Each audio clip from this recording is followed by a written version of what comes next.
பேசிட்டு நான் பேசுவேன்னா நீங்க சாப்பிட்டுக்கிட்டே கேட்க மாட்டீங்களா? எங்களுக்கு ஒரு டாஸ்க் சிவன் கொடுத்துருக்காரு, உங்களுக்கு இருக்குல்ல.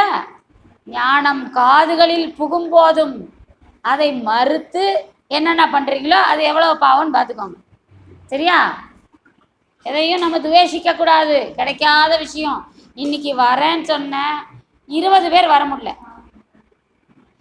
வருவாங்களான்னு நினைச்சவங்க வந்துட்டாங்க. கிளம்புறேன்னு சொன்னவங்க நின்றுட்டாங்க. வரவே முடியாதுன்னு சொன்னவங்க வந்திருக்காங்க. புரியுதா? அப்படின்னா நீங்க எத்தகைய பாக்கியவான்கள். இதை உணர்ந்து வரணும்னு நினைச்சவங்களால வர முடியலமா? ரெகுலரா வர்றவங்களே இன்னைக்கு ஆப்சண்ட். எல்லா பூஜத்துக்கும் வந்தவங்க, மழையோட கூட வந்தவங்க இன்னைக்கு வர முடியல. அப்படிப்பட்ட நாள், அப்படிப்பட்டது ஒன்று. காலையிலேருந்து எங்களுக்கு சொல்ல தாங்கலை. இதை சொல்லு சொல்லு சொல்லுன்னு சொல்லிட்டேயான்னு வந்துட்டேன். அதனால இதை கேளுங்க. தவறியாது உங்க காதுகளை திறந்துதான் இருக்கு. பார்த்தீங்களா? மற்ற எல்லாத்தையும் மூடலாம் ஐம்புலன்ல. காது மட்டும்தான் நீங்களா கேட்காம இருந்தா தான். அப்படி எதுக்காக வச்சிருக்காரு? நல்ல விஷயம்லாம் காதுல வந்து உழுந்துரட்டும். கேட்குதோ இல்லையோ ஆன்மாவில் போய் பதிஞ்சிடும். வேணும் போது எடுத்து எடுத்து சீட்டுக்கட்டிலேருந்து எடுத்து கொடுக்குதில்ல, அது மாதிரி எடுத்து கொடுக்கு.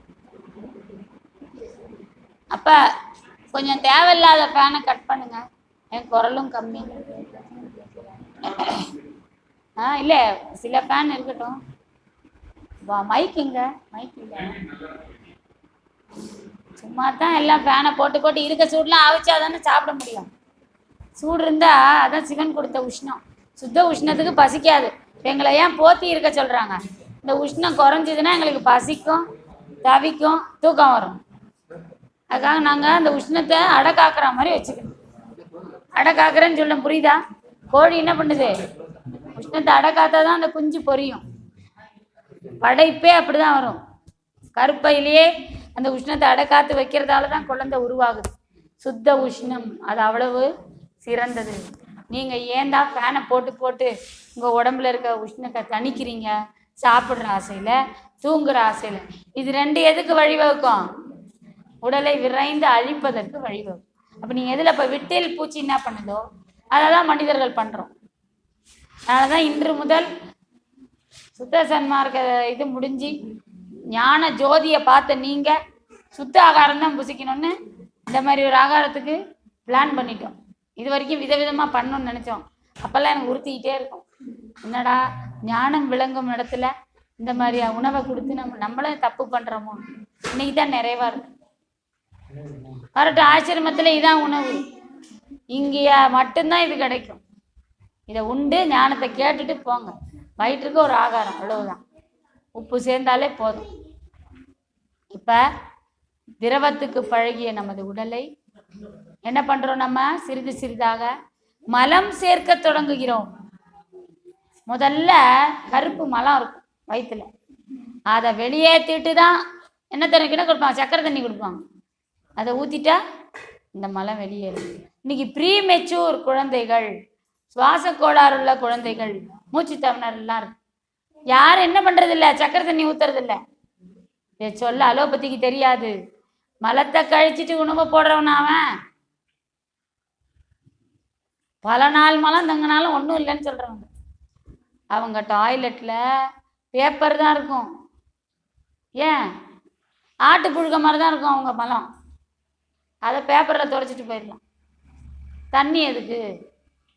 புரியுதா? ஆனால் நம்ம அப்படியா? சுவை கலந்த உணவு. முதல்ல உப்பு சாப்பிட்றவங்க, உப்பு சாப்பிட்டாலே மலம் கட்டு விட்டுரும். அதனால உப்பு நமக்கு சாப்பிட்டாலே மலம் போயிடும். அவங்க உப்பு கம்மியாக தான் சாப்பிடுவாங்க.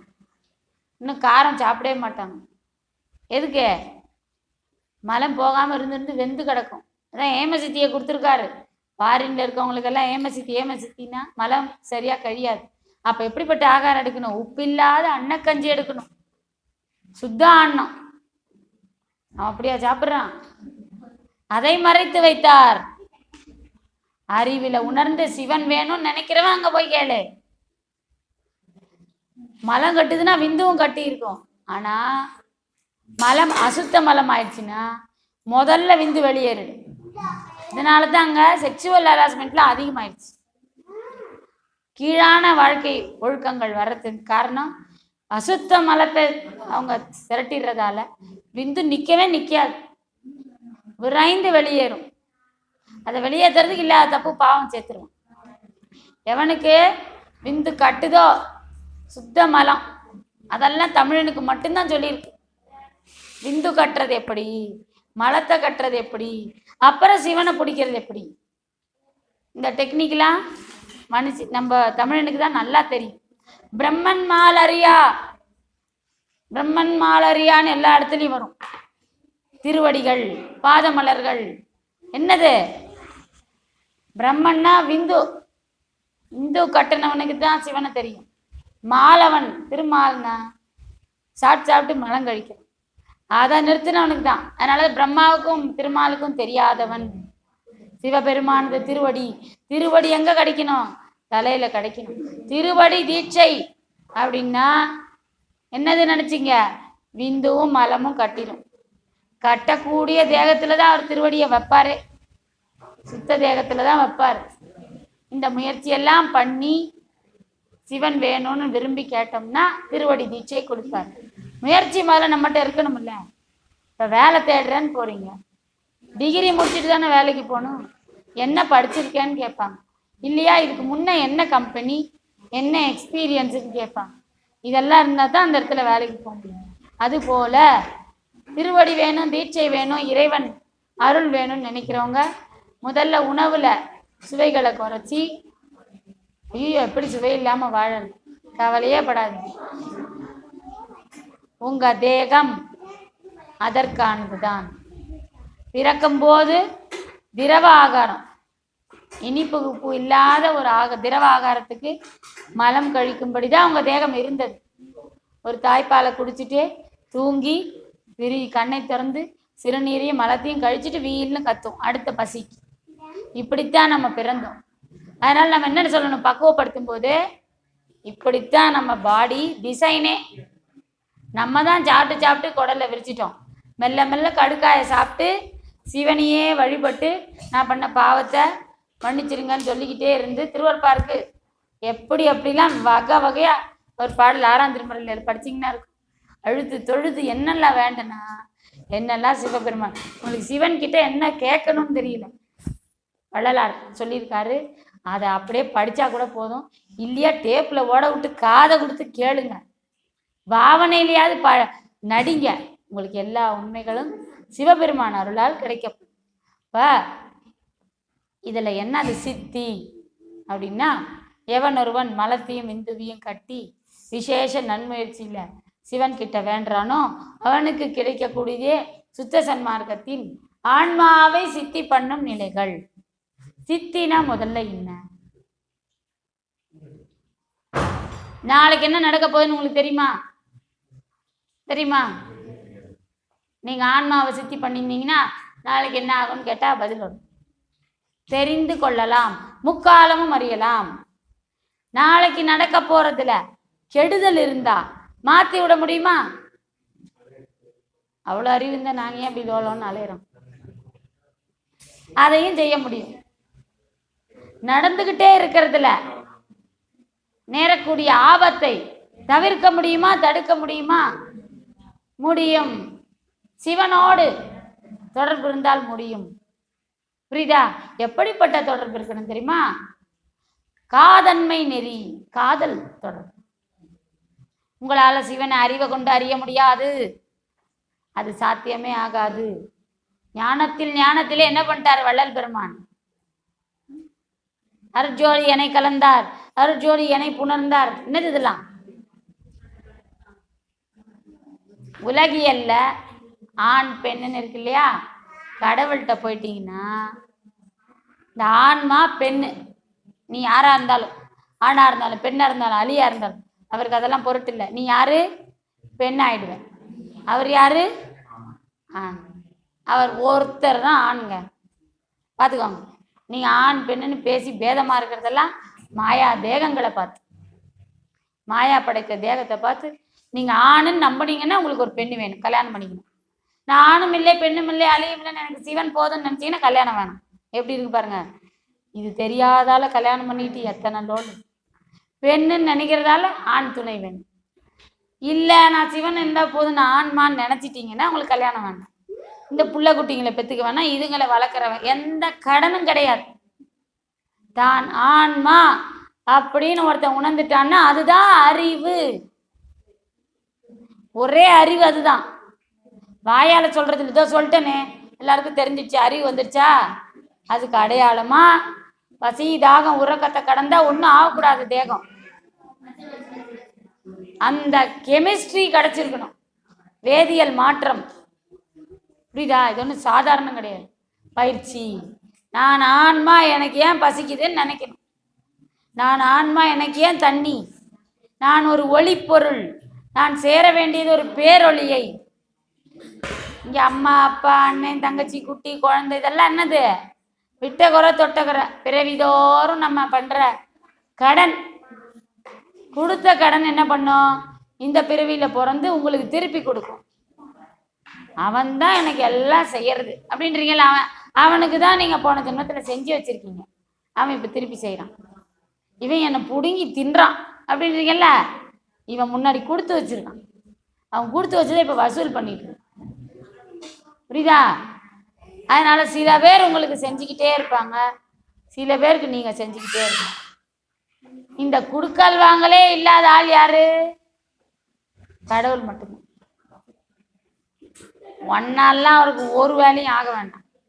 என்னால் ஆவதொன்றும் உனக்கில்லையே நீனும் எந்தாய், உன்னால் வாழுகின்றேன் எனக்கு உண்மை உரை தருளே.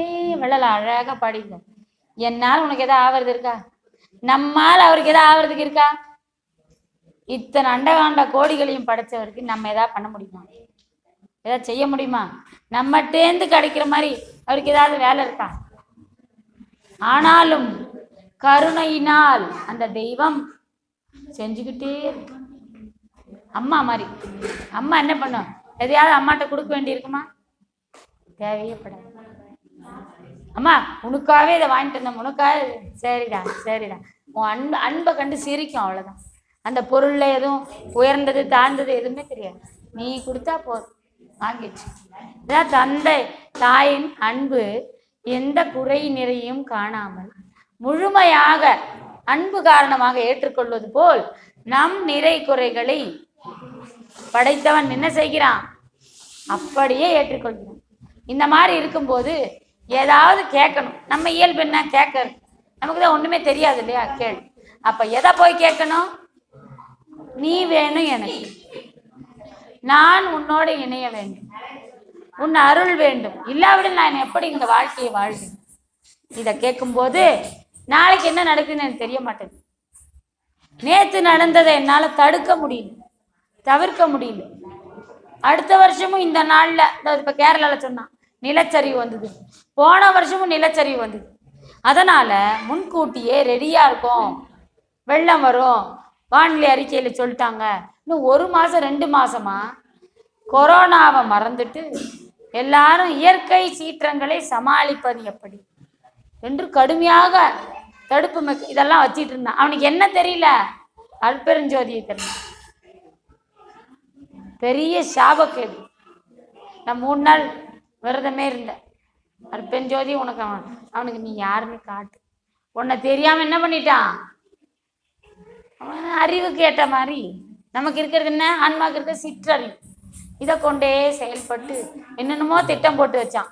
11:30 மணிக்கு நிலச்சரிவு, 3 நாட்கள் கரண்ட் இல்லை, எந்த இதுவும் கட் ஆஃப் ஆயிடுச்சு.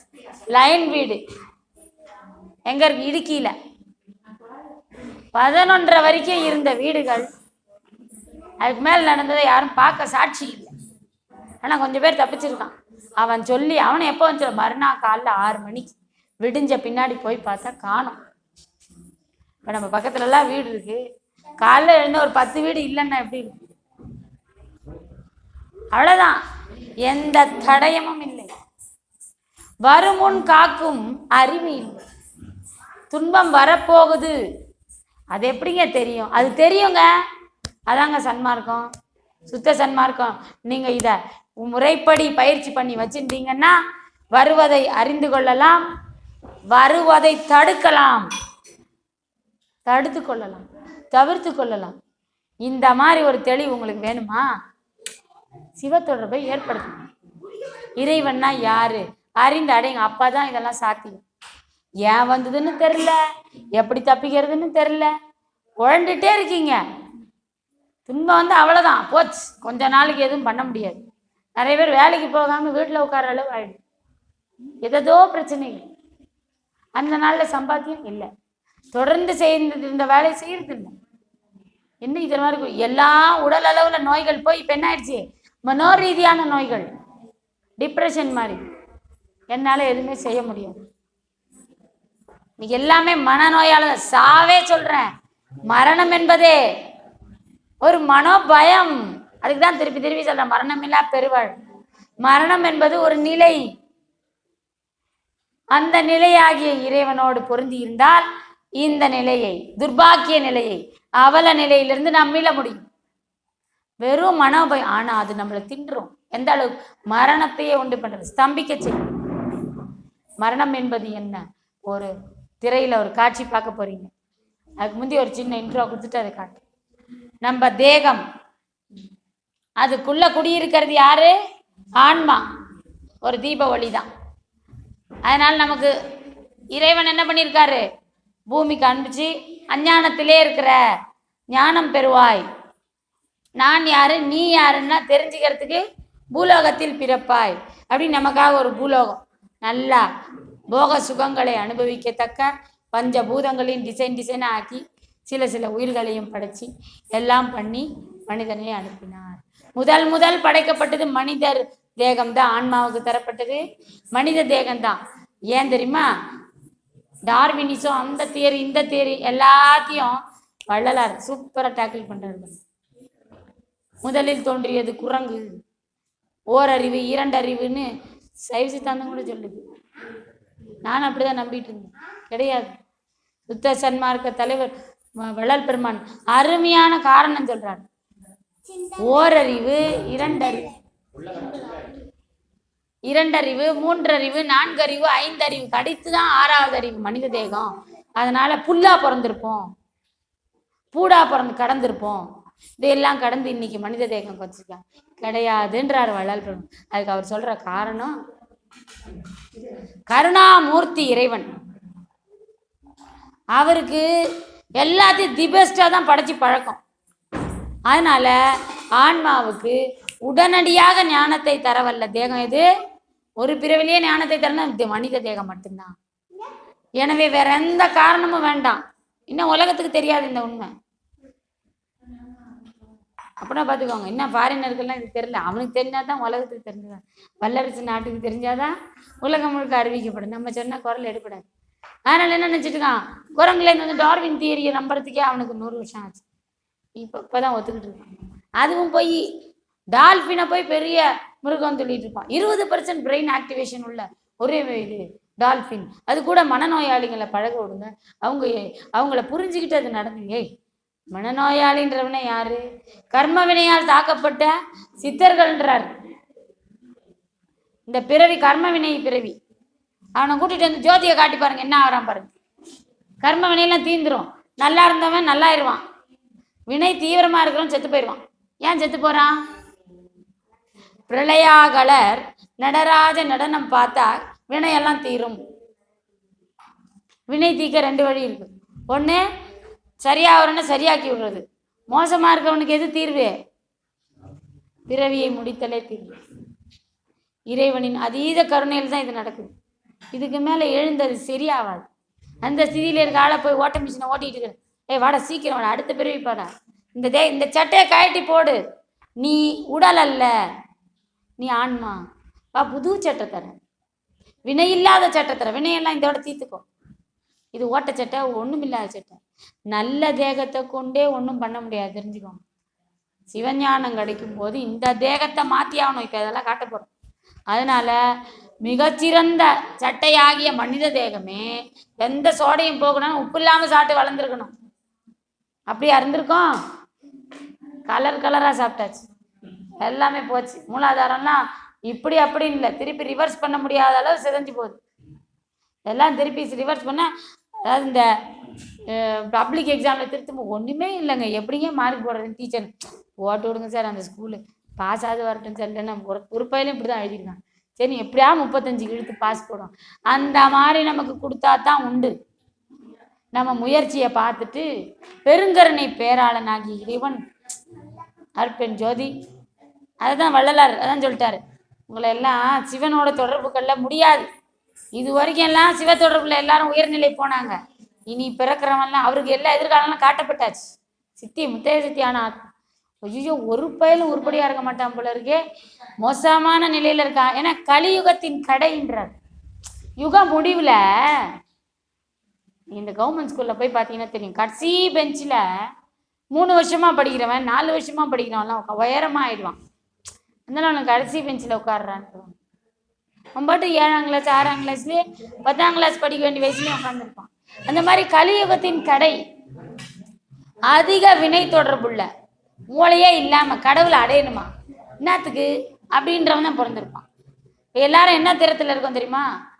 5 அறிவு விலங்கு திறத்தில் மாமிசத்தை புசிச்சுக்கிட்டு இருக்கோம். மறந்துட்டோம் நம்ம மனுஷன்றதையே. அதுதானே சாப்பிடணும், அதுதானே சத்து. என்னத்தால அதை சாப்பிட்டுதான் இன்னும் மிருக தரத்துலேருந்து மனித தரத்துக்கே வரல. கடவுள் முதல்ல போய் இதெல்லாம் புல்லா கொடுத்துருந்தா, நெல்லை கொடுத்துருந்தா நம்ம தேறி மனுஷ ரூபத்துக்கு வந்திருப்போமா? நமக்கு அவ்வளோ அறிவு இருக்கா? அவரால் தான் நம்மளை தேத்த முடியுமா? அதான் சொல்றார் வள்ளல் பெருமான், முதல்ல கொடுத்ததே முயற்சியுடைய தேகமாகிய மனித தேகம் ஜீவகாரண்யத்தில் இருக்கு. ஆனால் மனிதன் தான் வேலையே எதை கொடுத்தாலும் தப்பாக தான் செய்வான், கோணலாக தான் போவான். நேராக போகணும், அந்த பக்கம் திரும்பக்கூடாதுன்னு சொல்லி அங்கே தான் திரும்பி போய் அங்கே இருக்கிறவன்ட்ட போய் இப்படி போகலாமான், இப்படி போனால் வராதுங்க. அதான் அப்பயே சொன்னாங்க, ஒரு ரெஃபரன்ஸுக்கு கேட்டுக்கிட்டேன். திருப்பி நேரம் எதை செய்யக்கூடாதுன்றமோ அதுதான் செய்யும். இந்த ஆதாமியவாள் இதில் படைச்ச உடனே எல்லாத்தையும் காட்டிட்டு இறைவன் சொல்ல எல்லா சுகங்கள் இருக்கு அனுபவி, தயவு செய்து ஆப்பிள சாப்பிட்றாதான்னு. உணவை உண்ணாதேன்னு அர்த்தம். உணவு சாப்பிட்ற பழக்கத்தை மட்டும் வளர்த்துக்காத, அப்புறம் இத்தனை சுகத்தையும் நீ வேற மாதிரி பண்ணிடுவ அப்படின்னு தான் என்ன அடையிறது தான் உன் வேலைன்னு தான் நம்ம தான் பிறக்க வச்சார். ஏன்னா போய் ஆப்பிள் தான் எடுத்து சாப்பிடுவோம். உடனே பெண்பால் பார்த்து அவனுக்கு காமம் வந்து அது போய் காமத்தை விந்துவ வெளியேற்ற இடத்துல போய் உட்காந்துரும். பார்த்துக்கோங்க, இப்படித்தான் நம்ம பிள்ளைக்குட்டியெல்லாம் பிறந்துச்சு அப்படின்னு கதையை சொல்லுவாங்க. எதுக்காக? திட ஆகாரத்தை புசிக்க தொடங்கினால் காமம், குரோதம், லோபம், கடும்பற்று, மோகம், செருக்காகிய மதம், பொறாமையாகிய மாச்சரியம் தவிர்க்க முடியாதவை. இவையெல்லாம் இறைவனிடமிருந்து உங்களை விலக்கி விடும் என்பதாலேயே 6 திரைகள் கூட கலப்பு திரையாகிய 7வது திரை. இதெல்லாம் போயிடுச்சு, நீக்கிட்டோம், கஷ்டப்பட்டு சாப்பாட்டு விட்டு வெளில வந்துட்டோம். இன்னொரு திரை இருக்கு, இது வரைக்கும் சாப்பிட்ட சாப்பாடுலாம் உள்ளதான் இருக்கு. அதை இறைவனே போனா போதுன்னு நீக்கினாதான் காட்சி இறை காட்சி கிடைக்கும். நடராஜ நடனம்னு இது வரைக்கும் சிவநெறியில சொல்லப்பட்டதை தான் வள்ளல் பெருமானிங்க ஜோதி திருநடனமாக நின்று காட்டுகிறார். இதை காட்டக்கூடிய சித்தி நிலையை அவர் பெற்றுவிட்டார், அழியாத நிலை. அதான் உங்களுக்கு சிவன்னா யாருன்னு சொல்லி முடிச்சுட்டு கடைசியில வள்ளல் பெருமான் எந்த நிலையில இருக்காருன்னு சொன்னா இன்னும் நல்லா புரியும். அப்ப சிவநெறியில என்ன பண்ண முடியும் அப்படின்னா 5 அவத்தைன்னு இந்த தேகத்தை கொண்டு டெய்லி 5 மாதிரி நம்ம வாழ்ந்துக்கிட்டு இருக்கோம். ஏன் 5 வகையில நடிச்சுக்கிட்டு வாழ வேண்டியிருக்கு அப்படின்னா, ஆன்மா தன்னை தேகம்னு நினைக்கிறதாங்க. ஆன்மா தன்னை ஆன்மா நினைச்சுக்கிட்டா ஒரே அவஸ்தை தான், துரியாதீனத்திலே இருந்துடலாம். ஆனால் இப்படிதான் நம்ம பிறந்தோம். பிறக்கும் போது ஆன்ம நிலையிலேயே இருப்பதாலேயே அந்த குழந்தையை எல்லோருக்கும் பிடிக்கிறது, எல்லாரும் அதை பார்த்து சிரிக்கிறோம், மகிழ்ச்சி கொள்கிறோம். பிறந்த குழந்தைய எவ்வளோ மோசமானு திட்ட மாட்டான், அதை பார்த்து அது இப்படி இருக்கான் அப்படி இருக்கான்னு குறை சொல்ல மாட்டான். ஆனால் மற்ற எல்லாரையும் நம்ம கேவலமாக பேசிடுவோம், குறை சொல்லிடுவோம், குணாதிசயங்களை திரிச்சு பேசிடுவோம். பிறந்த குழந்தைய அப்படி பேசுவோமா? ஏன் பேச மாட்டேங்கிறோம்? பச்சை குழந்தை இல்லை, அது குழந்தையே இல்லை, அது உடம்பே இல்லை, அது ஆன்ம நிலையில இருக்கு, அது துரியாதீதத்துல இருக்கு. இதே மாதிரி உங்க வாழ்க்கையில ஒரு நாள் நீங்க ரிவர்ஸ் ஆகி போயிட்டீங்கன்னா உங்களை பார்த்து எல்லாரும் ஆனந்திப்பாங்க, உங்களை யாருமே குறை சொல்ல மாட்டாங்க, உங்க பேச்சை எல்லாரும் கேட்பாங்க. அதுதான் சிவநிலை. சுத்த துரியாதீதத்துல அதையும் கடந்த நிலைன்னு ஒண்ணு இருக்கு. அப்ப சில அனுபவங்கள் அந்த ஆன்மாவுக்கு கிடைக்கும். அந்த ஆன்மா அனுபவங்கள் தான் சுத்த சன்மார்க்க அனுபவங்கள். அதை உங்களுக்கு திரையில காட்டு. 5 அவத்தையில தினமும் போறோன்றனே, டெய்லி நம்ம கொஞ்ச நேரம் துரியாதயத்துல இருக்கும். முதல்ல இருக்கிறது நனவு நிலை. இப்ப எல்லாரும் இருக்கிறது நனவு. இதுல 35 கருவி உடம்புல வேலை செஞ்சுக்கிட்டு, கை, கால், கண்ணு, மூக்கு, அதெல்லாம் லிஸ்ட் எல்லாம் தனியா சொல்றேன். அடுத்து என்ன பண்ணுவோம்? படுத்துக்கிறோம். நம்ம பகல்ல எவ்வளவு நேரம் இருக்கோம்? நீங்க 16 மணி நேரம் முழிக்கிறீங்கன்னு வச்சுக்கோங்க. அடுத்து தூங்க போயிருங்க. தூங்காம உங்களால் இருக்க முடியுமா? தொடர்ந்து முடியாது. படுத்துக்கிறீங்க. படுத்தா தான் தூக்கம். இதை மட்டும் உட்காந்து தூக்கிட்டையும் அறிவோடு இருப்பீங்க.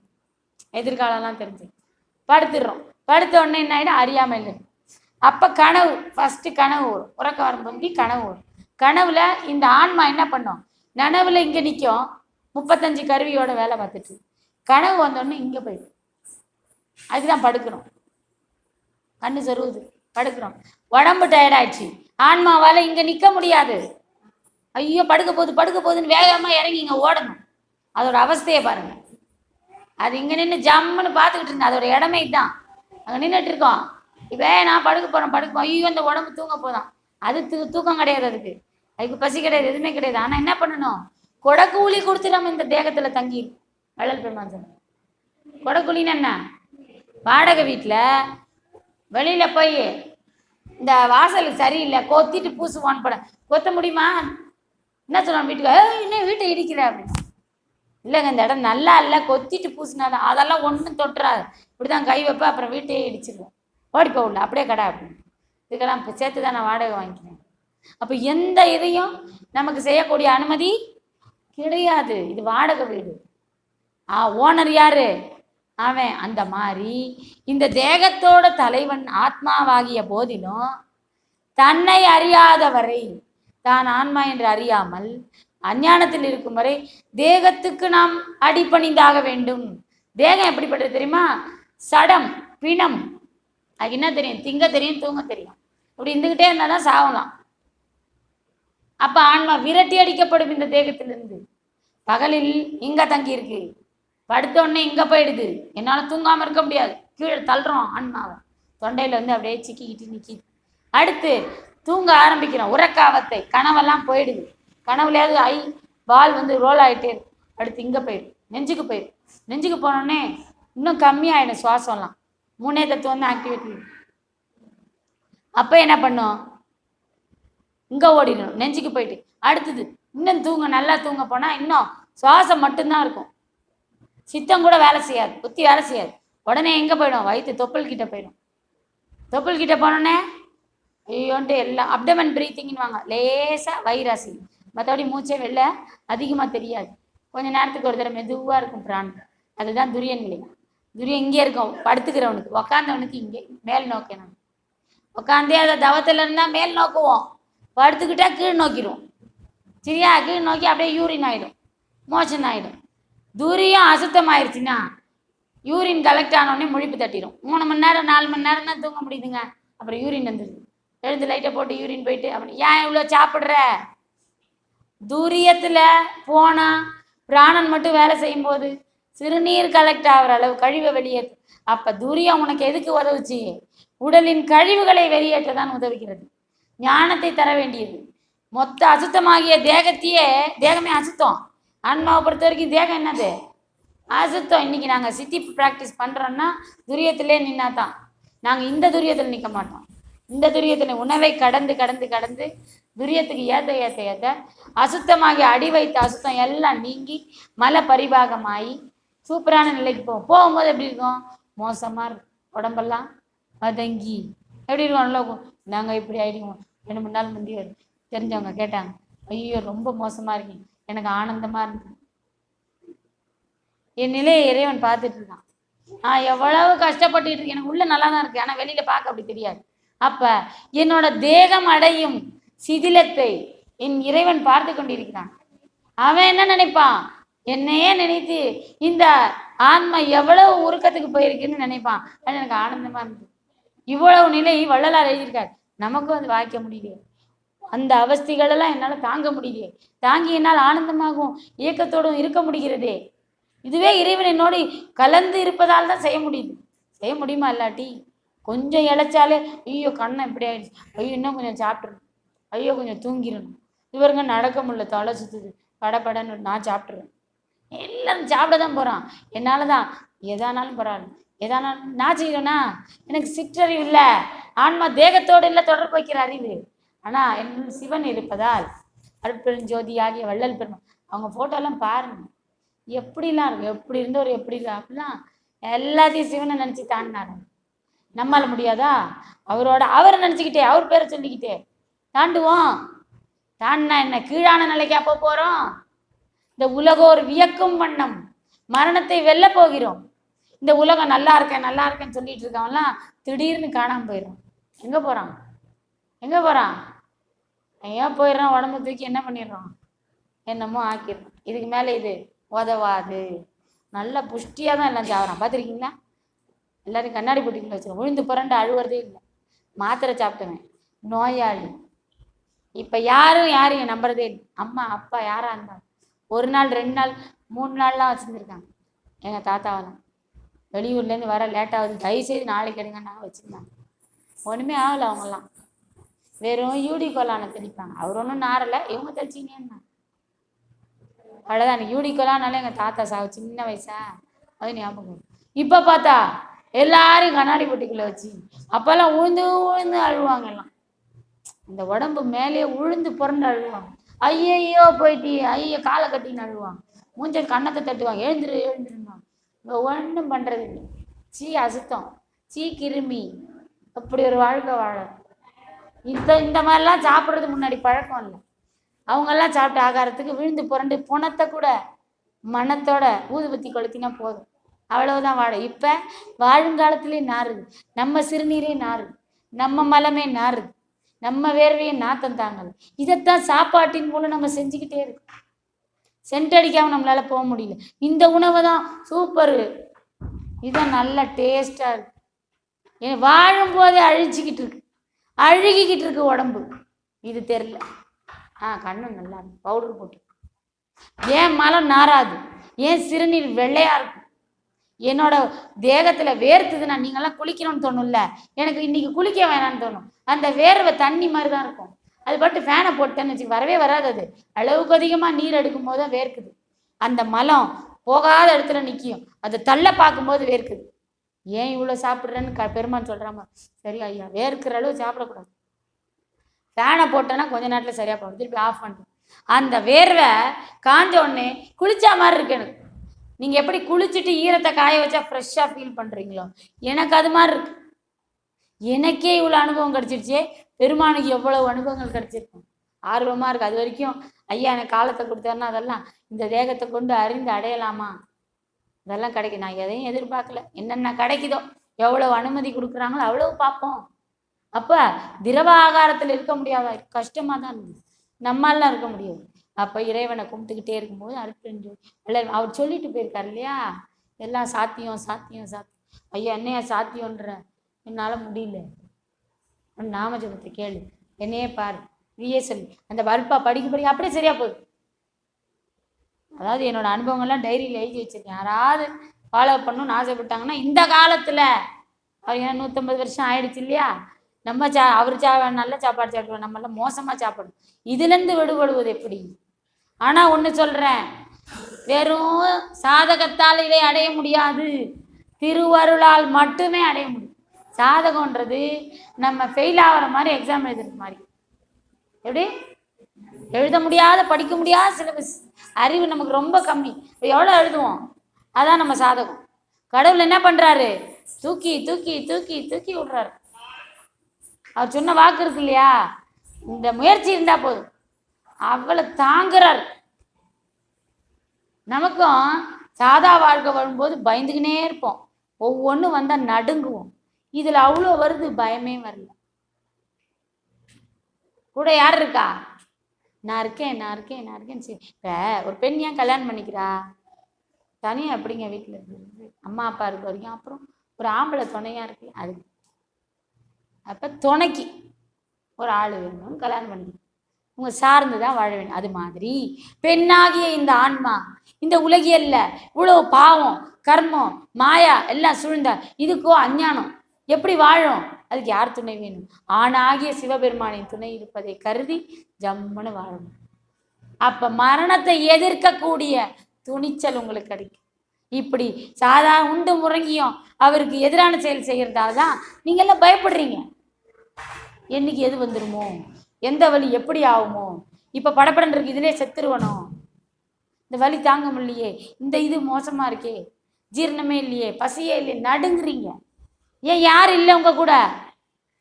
சிவன் இல்லை. அவர் கையை நீட்டிக்கிட்டு இருக்காரு, நீங்க அவரை மறுக்கிறீங்க. அசுத்தத்தையே நாடுகிறீர்கள். உண்டு முறங்கியும் இருந்தால் பெரிய அனுபவங்கள் எப்படி கிடைக்கும்? அட்லீஸ்ட் உங்க பயத்தை வெல்ற அளவாவது உணவை குறைச்சிக்கோங்க. பயம் வர்ற அளவு சாப்பிடாதீங்க. அவ்வளவு பாவம் பண்றோம், ஐயோ அழிச்சுக்கிட்டே இருக்கமே, இன்னைக்கு மொத்தமா அழிஞ்சிருவோமோ அப்படின்னு மரணம் நமக்கு நடுக்கத்தை தருது. இப்ப இதை போடுங்க, பிளே போடுங்க. இந்த தொப்புளுக்கு கீழே இருக்கிற நிலை தான் மூலாதாரத்துக்கிட்ட போகும்போது துரியாதீதம். அப்படி வரும்போது ஒருத்தருக்கு என்ன ஆகும்? ஆன்மா வெளியே போகும். அந்த சர்ஜன் தனது உடல் உபாதைகளை சரி பண்ணி கொள்வதற்கு பல சர்ஜரி முறைகள் எல்லாம் எடுத்து படித்து பார்க்குறாரு. பயங்கரமாக செலவு பண்ணி பார்க்குறாரு, சரியாகலை. உடனே ஒருத்தர் சரி பண்ணியிருக்காங்கன்னு ஒருத்தர் சொல்கிறாங்க. அவர் எங்கே போய் சரியானார்னு அவரை தேடி போய் கேட்கும்போது, நான் இந்த மாதிரி நேபாளத்துக்கு போனேன், எனக்கு சில ஆன்மீக குருலாம் இருந்தாங்க, அவங்க ஒரு ஃபீமேல் இருந்தாங்க, அவங்க என்ன ஆன்மீக முறைப்படி சரி பண்ணாங்க. அதுலேருந்து நான் இன்னைக்கு பாருங்கள் வாலிபால் விளையாடுற அளவு C5 C6 அடிபட்ட ஆள், கழுத்து கீழே உணர்வு இழந்தாலும் இன்னைக்கு நல்லா இருக்கேன். அப்போ நாங்கள் போவோம், ஏதோ அற்புதமான மருந்து மூலிகைகள் இருக்கு, போகிறோம், அதை சாப்பிட்டு சரியாகும்னு வரோம். வரும்போது அவங்க அந்த ஸ்பீச் போடுறேன், அவங்க 2 பேரும் பேசுகிறேன். ஒரு 2 நிமிஷம் தானே, இதை மட்டும் பார்த்துருங்க.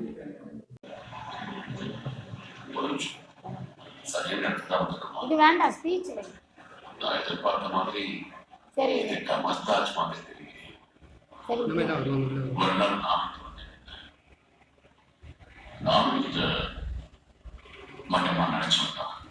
இவர் தான் டாக்டர், இந்த பக்கம் இருக்கிற அவர் நோயாளியா இருக்காரு. இப்போ உங்களுக்கு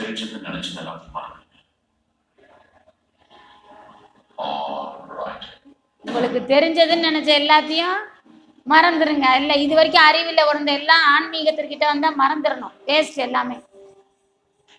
இது குருவோட சரணாலயம். குருமாதா குருமாதா அவங்களோட உண்மையான பேர் என்ன? எனக்கு தெரிஞ்ச எல்லாத்தையும் நான் மறக்கணும்ல, மன்னிச்சுங்க. பேர் கேட்கறது இதான் நம்ம வழக்கம், எல்லாத்தையும் மறக்கணும். அவர் எப்படி நடக்கிறாரு பாருங்க, நடக்கவே முடியாது. ரொம்ப தேங்க்ஸ்.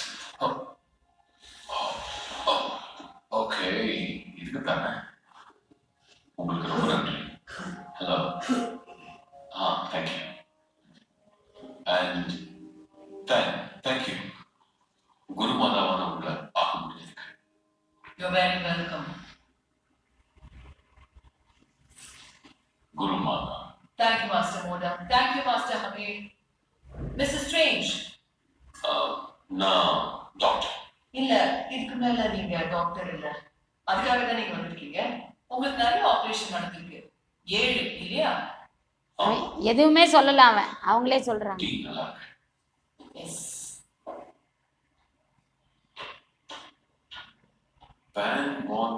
முடக்கவாதம் வந்த ஒருத்தரை நீங்க குணப்படுத்துறீங்களா? மெடிக்கலா இல்ல, அவரை மறுபடியும் நீங்க நடக்க வச்சிருக்கீங்க. ஆமா. முழுசா பாதிக்கப்பட்ட C7 C8 உங்களால எப்படி குணப்படுத்த முடியாது? நான் குணப்படுத்தல, அவரால் நடக்க முடியும்னு நம்ப வச்சேன். அவர் நம்பிக்கையால தான் நடந்தாருன்னு சொல்ல வரீங்களா? ஒரு வெட்டுப்பட்ட நரம்பை ஒட்ட வச்சுதான் முழுசா குணமடைகிறது நீங்களா இல்ல அந்த உடம்பா? அந்த செல்கள் குறிப்பிட்ட சில விஷயத்துல ஒன்னா சேர்ற மாதிரி ப்ரோக்ராம் செய்யப்பட்டிருக்கு. எல்லா வகையிலும் குணமாகிற மாதிரி உங்க உடம்ப நம்ப வைக்க முடியும்னு நான் சொன்னா அதுக்கு நீங்க என்ன சொல்லுவீங்க? அதாவது நீங்க செல்ஸ் புதுப்பிக்கிறத பத்தி சொன்னீங்க. அது மெடிக்கல் டெக்னாலஜிலேயே உச்சகட்ட டெக்னாலஜி. அந்த ஆராய்ச்சி நீங்க பண்ணிட்டு இருக்கீங்களா? அதுவும் மெடிக்கல் போர்டு இல்லாம வாங்கி உங்க ட்ரீட்மெண்ட் இப்ப எந்த அளவுல இருக்கு? நல்ல அளவுல. அப்ப நரம்பு செல்கள் எல்லாம் தானாவே குணமாகிற மாதிரி ஒரு வழியை கண்டுபிடிச்சிருக்கீங்க. இல்ல மிஸ்ஸஸ் ஸ்ட்ரேஞ்ச், ஒருத்தருடைய ஆன்மாவை அவங்களோட உடம்பை குணப்படுத்திக்க அட்ஜஸ்ட் பண்ணிக்க முடியும்னு சொல்றேன். இதான் சுத்த சன்மார்க்கம். மனித உடம்புல உள்ள ஆன்மா சரி சரி சரி சரி ஆல்ரைட். அது எப்படி பண்ணுவோம்? எங்க இருந்தா?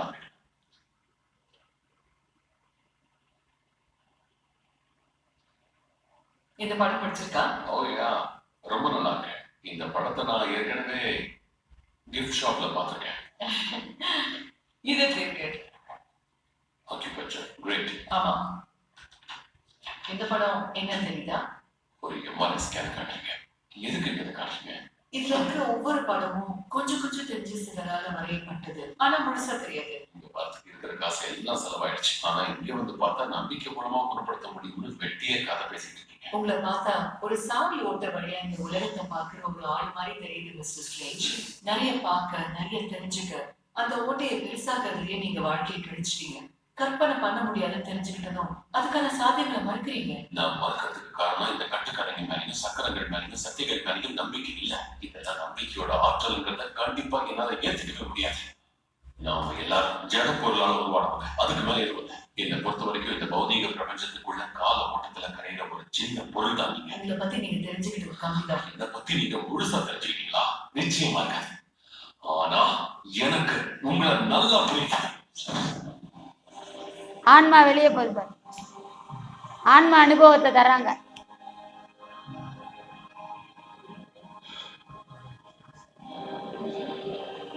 அந்த கை நடுங்கல, உடம்புல இருக்க கை நடுங்கும். நீங்க என்ன பண்ணுங்க? உங்க உடம்புல இருந்து உங்க ஆத்மாவை வெளியே தள்ளிவிட்டேன். டீல உட்காந்துட்டீங்க. மயக்க மருந்தா இல்ல போத மருந்தா? வெறும் டீ தான், தேன் கலந்தது. அப்ப என்ன நடந்தது? சில வினாடி உங்க ஆத்மாவோட உலகத்துக்குள்ள போயிட்டு வந்தீங்க. என்ன? உடம்புகளை தவிர்த்து ஆத்மாக்கள் இருக்கிற ஒரு இடம் அது. இதுக்காக எனக்கு எப்படி பண்ணீங்க?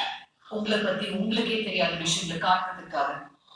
உங்க கண்களை திறந்து துரியான் தான் தரும்.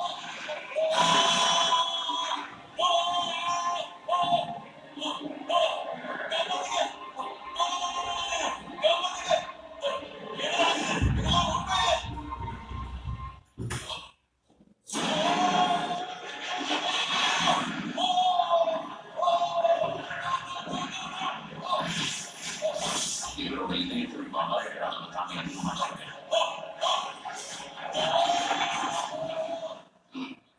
நீங்க நல்லதா இருக்கீங்க.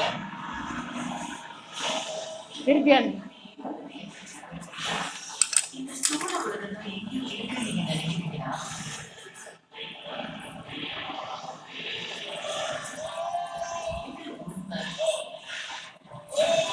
உங்க புலன்களுக்கு எட்டாத மர்மங்கள் என்னென்ன இருக்குன்னு உங்களுக்கு தெரியுமா? தோட்டத்துலதான் எண்ணங்களுக்கும் உண்மைக்கும் எதுவும் குறிப்பிட்ட யாராலும் பார்க்க முடியாது.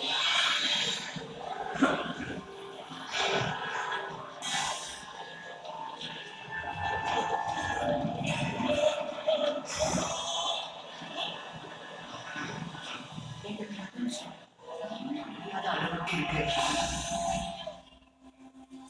முடிவே இல்லாத உலகங்கள், சிலது இறக்கத்தோட உயிர்களுக்கு ஆதாரமானது, சிலது ரொம்ப கொடூரமான பசியோட இருக்கு. திரு சூழ்ந்த இந்த இடங்கள்ல தீய சக்திகளும் காத்துக்கிட்டு இருக்கு.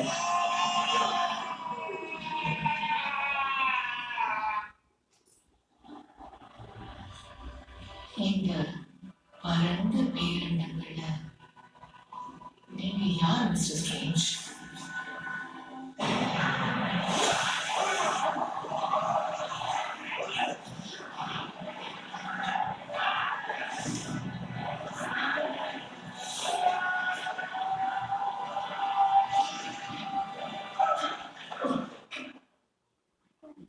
இந்த காட்சிகள் ஏதாவது கிஃப்ட் ஷாப்ல பார்த்துருக்கீங்களா? இது மாதிரி இருக்கிறவங்க ஒரு ஆன்மா அனுப்பும். இவன் வந்து வலுக்கட்டாயமா அனுப்பப்படுறதால கஷ்டப்படுறான். நீங்க இத ஆனந்தமா அனுபவிக்கலாம் விரும்பி செய்யும் போது. அதான் துரியாதீத, சுத்த துரியாதீத வெளி கடந்த அனுபவமே சுத்த சன்மார்க்க அனுபவம். பிரபஞ்ச வெளிகளுக்கு அண்டாண்ட கோடிகளுக்கும் இங்க இருந்தபடியே பயணிச்சுட்டு வரலாம். இது மாதிரி அனுபவங்கள்லாம் வேற எதுல கிடைக்கும்? சுத்த சன்மார்க்கத்துல கிடைக்கும். சாத்தியம் அப்படின்னு சொல்லி வள்ளல் பெருமான் சொல்லியிருக்காரு. ஜீவகாருண்யத்தில் 2வது வால்யூம்ல ஃபுல்லா இந்த மாதிரி பேரின்ப வாழ்வில் என்னெல்லாம் இன்பம் இருக்கு அவர் சொல்றது ஃபுல்லா விரும்பி அடையிறதால. அதான் சிவனை பிடிச்சிக்கிட்டே இதை செஞ்சோம்னா, சிவபெருமானின் அருளோடு செய்யும் போது நல்லதெல்லாம். இப்ப அப்பா அம்மா கூட போறோம்னு வச்சுக்கோங்க, நமக்கு ஏதாவது கஷ்டம் இருக்குமா? குழந்தைக்கு கஷ்டமான இடத்துல நடக்கணும்னா என்ன பண்ணுவாங்க? தூக்கி தோளில் வச்சுக்குவாங்க, இடுப்புல வச்சுக்குவாங்க, அவ்வளவுதான்.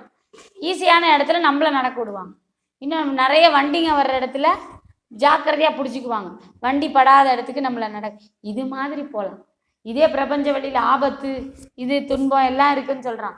ஆனா சிவபெருமான காட்டல. அவங்க இறைவனின் அனுகிரகத்தோடு செய்யும் போது இவங்க எல்லாம் பயிற்சி மூலம் செய்யலாம் அப்படின்னே காட்டுவாங்க. அப்போ இதோட கதையே வேற. அதுதான் தமிழனுக்கு மட்டும் தெரிஞ்சோம். அதுக்கு என்ன செய்யணும்னா, எல்லா உயிர்களையும் நேசிக்கணும். நீங்க ஏன் எல்லா உயிர்களையும் நேசிக்கணும்னா, எல்லா உயிரிலையும் இறைவன் இருக்கார். ஒளிதான், ஒளி பொருள் தான் இருக்கு. இப்போ மனுஷன் முயற்சி செய்ய சொன்னா ஒவ்வொரு தப்பு பண்றான், பாவம் பண்றான். அதனால இறைவன் ஆக முடியாம, இறைவனோட ஐக்கியம் ஆக முடியாம மீண்டும் மீண்டும் பிறவிகள் இருந்துகிட்டே இருக்கு. அடுத்த பிறவியில வா ஃபெயில் ஆனா என்ன பண்றோம்? திருப்பி ரீ எக்ஸாம் எழுதுன்றாங்கல்ல, அது மாதிரி. ஆனா அந்த 2வது எக்ஸாம் எழுதுறதுக்கு முந்தி பனிஷ்மெண்ட் மாதிரி பிரேக் சிஸ்டம்லாம் இருக்கும். படித்த பாடத்தை திருப்பி படித்து எக்ஸாம் எழுதணும். அதில் 6 மாதம் காலேஜ் பக்கம் வரக்கூடாது, 1 வருஷம் காலேஜ் பக்கம் வரக்கூடாது அப்படின்னு பனிஷ்மெண்ட்லாம் இருக்குது. ஃபெயில்லையே வித்தியாசமான பனிஷ்மெண்ட் வரும். அது மாதிரி தண்டனை பிறவிகள். அப்படித்தான் ஆடு மாடு புல்லு பூண்டெல்லாம் வந்ததுன்றாரு வள்ளல் பெருமான். எவ்வளோ ஒரு அருமையாக இருக்குல்ல இந்த தத்துவம். ஏன்னா கடவுள் கருணாமூர்த்தி. அவர் போய் முதல்ல நம்மளை புல்லா படைச்சி இவன் முயற்சியில் வரட்டும்னு நினச்சிருப்பாரா? நாம தான் அறிவை கொண்டு அவரை அடைய முற்படாமல் ஆசையால் உலகத்தில் கேவலமாக ஒரு வாழ்க்கை பாவத்தை செஞ்சு புல்லா போயிட்டோம். செய்த பாவத்தினால நம்ம இந்த பிறவியை அனுபவிக்கிறோம். எதுக்கும் அற்ப பதரே அப்படின்வாங்க. வாழுங்காலத்தில் மனிதனாக இருக்கமே 4 பேருக்கு பயன்படுவான்னு நினைக்காம தனக்கும் உதவாம தான் குடும்பத்துக்கும் உதவாம வாழறவன் அற்ப புல்லை பொத்தவன். அவன் மறுபிறவியில புல்லா பிறக்கிறான், யாருக்கும் பயன்படாத புல்லா. அப்ப அதையும் தின்ன ஒரு மாடு இருக்கு, அது கறக்கிற பால்ல கொஞ்சம் பேர் வாழறாங்கன்னும் போது இதனால உய்யும் வழி இல்லையா? புல்லானாலும் அருகும் புல்லா பிறந்தான்னு வச்சுக்கோ, கொஞ்சம் நல்லது செய்யறான், இதனால அவனுக்கு உய்யும் வழி. அடுத்து தண்டனை முடிஞ்ச உடனே அடுத்து திருப்பி. ஆனா அடுத்து 2வது உடனே மனித பிறவி கிடைக்கும்னு சொல்ல முடியாது. அதனால கிடைத்திற்கரிய மனித பிறவி, கிடைத்திற்கரிய மனித இதை வீண் பண்ணாதீங்க இல்லையா? உங்களுக்கு பிறவியில நம்பிக்கையே இல்லைன்னு வச்சுக்கோங்க. இந்த ஒரு பிறவிலே 7 பிறவின்றது. பிறக்கிறல்ல, குழந்தையா பிறக்கிறதுக்கு முன்னாடி விந்துவா தந்தையில, அதுக்கு முந்தி ஆக்சுவலாக மழை பெய்யுது இல்லையா? அதில் தான் நம்ம ஆகாசத்துலேருந்து வரோம். அதுக்கு முந்தி ஆகாசத்தில் ஆன்ம நிலையில் இருக்கும். ஒரு மழையின் மூலம் பூமிக்கு வரும். எல்லா உயிர்களும் மழையின் மூலம் தான் பூமிக்கு அனுப்பப்படுகின்றன. அப்போ பூமியில் பட்டு இங்கே ஏதாவது தாவரத்தோட சேர்ந்து வளர்ந்து அதை புசிக்கும் போது அந்த ஆணின் விந்துவில் கலக்கிறோம். அப்புறம் அவன் பெண்ணில் அந்த விந்துவை விடுறதே அதே பிறவி தான். அந்த பெண் கருவாகி குழந்தையா வெளில திறக்கும், அது ஒரு பிறவி. பிறந்து வளரும்போது பால பருவம், அப்புறம் குமார பருவம், அப்புறம் வாலிப பருவம், இதெல்லாமே நீங்கள் பிறவியாக எடுத்துக்கலாம். முந்தின பிறவி மாதிரி இருக்கா? உடம்பு அறிவு எல்லாம் மாறி போச்சு இல்லை? அப்படி எடுத்தாலே 7 பிறவி பார்த்திப்போம். வயசானவன் வரைக்கும் ஆயிடுது, அப்புறம் மரணம். அதனால இதை ரிவர்ஸ் பண்ண முடியுமா? 72 வயசு ஈக்குவல் டு 12 வயசு. நீ வாழுங்காலத்துலலாம் அசுத்தமா இருந்தினா கூட 72 வயசுல உனக்கு ஒரு அமிர்தம் தரப்படும். சுத்தமா தன்னாலேயே செல்ஃப் பியூரிஃபிகேஷன் நடக்க ஆரம்பிக்கிற வயசு. அதனால அந்த வயசை எட்டிட்டவங்களுக்கு இன்னைக்கு அலோபதிக்கு இது தெரியாது. ஃபாரின்ல எல்லாம் என்ன சொல்லுவான்? ஓல்டேஜ் இதுக்கு தான் ரொம்ப கேர் கொடுப்பான். இவ்வளோ லிஸ்ட்டு மாத்திரை, உனக்கு தான் ரத்தம் ஊறாதே, உனக்கு தான் ஜீரணம் ஆகாது, அவனுக்கு சாப்பாடு வேண்டாம், அவனுக்கு ரத்தமே வேண்டாம், இவ்வளோ வத்தி இருக்கணும், சாவே வராது, அவன் பாட்டு 120 வருஷம் இருப்பான். இந்த தேகத்தை 2 பங்காக்கி 60 வயசுல சாவு. ஆசை வாழ்க்கைக்கு ஆசை இல்லாதவனுக்கு 120 வயசு போதும்னு நினைச்சா போதும் என்ற மனமே பொன் செய்யும் ஏம சித்தி மலம் கட்டிடும் விந்து கட்டிடும். 72 வயசுல விந்து வராது. மலம் வர தன்னால் எல்லாம் கட்டிக்கும், முடிஞ்சுது. உடம்பு சுத்தமாக இருக்கும். அவன் சுத்த ஆகாரம் சாப்பிடணும். வாய்க்கு எதுவுமே நல்லா இருக்காது. இப்போ எங்களுக்கெல்லாம் எதையாவது சாப்பிடணும்னு ஆசையே வராது. ஏன்னா சுத்தம் பண்ணிட்டோம். அசுத்தமெல்லாம் நீங்க பெற்றதாங்க. அந்த உணவு ருசிக்காது. உங்களுக்கெல்லாம் ருசியாக இருக்க போய் தானே சாப்பிட்றீங்க. எங்களுக்கு ருசியே இருக்கு. அது சாப்பிட்டா நல்லா இல்லாமல் போயிடும். நீங்கள் குழந்தை மாதிரி ஆடணுன்னா குழந்தைக்கு நல்ல நம்ம புளிக்குழம்பு சாப்பிட்டு 1 வயசு பிள்ளைக்கு ஊட்டி பாருங்க, ஆசையாக சாப்பிடுமா? காரமாக ஏதாவது ஃப்ரைட் ரைஸ் தின்னுட்டு அதுக்கு வாயில் வச்சேன் ஐஸ்கிரீமே தூத்துன்னு துப்பும் குழந்தை, சில்லு தாங்கலை. எதுவுமே அதுக்கு நல்லா இருக்காது. சுத்தமாக இருக்க குழந்தைக்கு இன்றைக்கு வழக்கத்தில் உள்ள எந்த உணவுப் பொருளும் அது ஆசையோடு விரும்பாது. இதே சுத்தம் நீங்கள் அடைஞ்சிட்டிங்கன்னா உங்களுக்கும் அப்படி தான் இருக்கும். அந்த குழந்தை எப்படி மூஞ்சி வச்சு காட்டுது அப்படிதான் நீங்களும் ஐயா அப்படின்னு ஓடும். குழந்தைங்கலாம் அம்மா கிட்ட போயிட்டு எதையா ஊட்டிருப்பேன், அவள் சாப்பிட்றதெல்லாம் கொடுத்துக்கிட்டே இருப்பாள். என்னைக்கு செட் பண்ணலாம், அப்புறமா நம்மளும் இவளும் ஒரே சாப்பாடு, வேலை மிச்சம். இதுக்காக என்ன பண்ணுவாங்க, ஊட்டி பார்த்துக்கிட்டே இருப்பாங்க. ஆன்மால அசுத்தம் உள்ள குழந்தைகள் விரைந்து உங்கள் உணவை புசிக்க துவங்கும். ஞாபகம் வச்சுக்கோங்க. அதெல்லாம் யாரு? அசுத்தமுள்ள ஆத்மாக்கள். அதுக்கு குழந்தைன்னு கிடையாது, பெருசுன்னு கிடையாது, இந்த உணவு பிடிக்கும். ஆன்மா அசுத்தமற்ற குழந்தைகள் எவ்வளோ வயசானாலும் உன் சாப்பாடுக்கு வராது. எங்கள் அம்மா டேஸ்டே வேறு, எனக்கு பிடிக்கவே அப்படி. எங்கள் அம்மா 2 பங்கு உப்பு போட்டு சாப்பிட்டாங்க. எல்லாத்துலேயும் குடல் அழுகுது அப்படின்னு சொல்லிக்கிட்டே சாப்பிடும். அவ்வளோ உப்பு சாப்பிட்டு வளர்ந்தோம், எனக்கு உப்பு பிடிக்காது, ஒத்துக்கல. அப்போ என்ன அர்த்தம்? முத காலேஜ் இருந்து தான் மோர் தயிர்லாம் சாப்பிட மாட்டேன். அந்த மோரை ஊற்றி வேறு எதுவுமே நல்லா இல்லைன்னு மோரை ஊற்றி சாப்பிடும்போது மோருக்கு உப்பு போட்டுக்கணுன்னே தெரியல. இதான் அதோட டேஸ்ட்டு போல். ஏதோ ஒன்று திம்போம், எல்லாம் மோர் உப்பு போட்டு ஊறுகாய் வச்சு சாப்பிடுவாங்க. நான் எதுவுமே எனக்கு ஒத்துக்காது, வயிறு ஒத்துக்கல அந்த காரம் புளிப்பெல்லாம். அதனால் என்ன பண்ணுவேன், சப்ஜெக்டே சைவ சித்தாந்தம் ஃபஸ்ட் இயரில். எப்படி தான் எல்லாம் புளிச்சோரங்களே என்ன சாப்பிடும், வெறும் மோரை ஊற்றி வெறும் சோறை தின்னுட்டு வந்துடுவேன். அது தண்ணியாக இருக்கும், கவர்மெண்ட் காலேஜ். ஆனால் அது டேஸ்ட்டு படிக்கிறோம் நம்ம. அப்பா அதை ஃபீஸ் கட்டுறான், போட்டு போவோம், எதையா சாப்பிடுவோம், வெளில வந்து. வயிறு கெட்டா போனால் உடம்பு சரியில்லைன்னு படுத்தா காலேஜ் போக முடியாது, மாத்திரை மருந்தெல்லாம் ஒத்துக்காது. இப்படிக்காக வாயை கட்டணும். ஆனால் அதனால உடம்பு ரொம்ப நல்லாயிடுச்சு, சுத்தமாயிடுச்சு. இன்னும் எல்லா நிலையும் கிடச்சி, சப்ஜெக்டில் நல்லா புரிஞ்சுது, வேகமாக ஞாபகம் வந்தது, எல்லாமே நல்லா இருந்தது. அப்போ படிச்சுட்டு உடல்னா என்ன, மருந்துனா என்ன, ஏன் நோய் வந்துக்கிட்டே இருக்கு, நல்லவனுக்கு சாமி கும்பிட்றவனுக்கு ஏன் நோய் வருது, இதுதான் என் கேள்வி. எங்கள் அப்பா அப்படி தெய்வீகமாக ரொம்ப ஆன்மீகமாக இருப்பார், வள்ளலார் பாட்டு எல்லாம் பாரு. அதே மாதிரி எந்த கெட்டதும் யாருக்கும் நினைக்க மாட்டார். நினச்சா கூட பாவம்னு எங்கள் அம்மாவை திட்டுவார். அவங்க ஏதாவது வாயில் திட்டினா கூட நீ நினச்சிட்டல போச்சு, மனதால் வாக்கால் பாவம் அப்படின்னு அப்படி வாழ்ந்தவர் எங்கள் அம்மாவே. அவங்க அப்பா ரொம்ப சுத்தம் அப்படின்னாங்க. அப்படி இருந்தவருக்கும் நோய் வந்தது, சுகர் வந்தது. ஏன் வந்ததுன்னு பார்த்தா 3 வேளை சாப்பிட்டாலே நோய் வருது. 12 வருஷமும் யோசித்தேன், விதவிதமாக மருந்து, எந்தெந்த சுவடி எதையோ பிடிச்சி எப்படி நோய் இல்லாமல் இருக்கிறது எனக்கு அப்போ தெரியல. மரணமில்லா பெருவாழ்வே என் மனம் ஆத்மா ஏங்கி அது சுத்த சன்மார்க்கம் தான் காட்டுச்சு. ஆனால் இதுக்கெல்லாம் தீர்வே இல்லையா அப்படின்னு கல்யாணம் ஆகி ஒரு 2 வருஷத்தில் மலை ஏறும்போது திடீர்னு சன்னியாசம் வாங்கி இந்த ஜென்ம நினைவுகள்லாம் எடுத்துரு அப்படின்னு, நான் உன்னை பார்க்கணும், உன்னை அடையணும், எனக்கு உண்மை தெரியணும், இதை கேட்டேன். ஏன் மரணம் வருது, ஏன் உடல் நோய் வருது, பிணி மூக்கு சாக்க, இது ஏன் வருது, தவிர்ப்பது எப்படி, நல்லவனாக இருந்தால் வரக்கூடாது. சாமி கும்பிட்றவனுக்கு இறைவன் துணை இருக்கிறவனுக்கு ஏன் துன்பம் வருது அப்படின்னு கேட்கும்போது அப்போ சொல்கிறார், ஆன்மா அசுத்தங்கள் புளி மிளகாய் என்ன. எனக்கு அதை நானும் கர்ம வினையில் இருந்ததால் மறைப்பில் வச்சு பாதி தான் சொல்லி கொடுத்தார். வெறும் உடலாவே உணவாகவே எனக்கு சொல்லி கொடுத்தார். 5 வருஷம் ப்ராக்டிஸ் பண்ணேன். நான் தவம் பண்ணுறதுக்கு தான் தானிப்பாறை வந்தேன். நீ என்ன ப்ராக்டிஸ் பண்ண சொல்லு, இனிமேல் டாக்டர்லாம் கிடையாது, நான் இப்படி சண்டை போட்டுட்ருக்கேன். இல்லை, கர்ம வினை தீர நீ இதை செய்தாகணும்.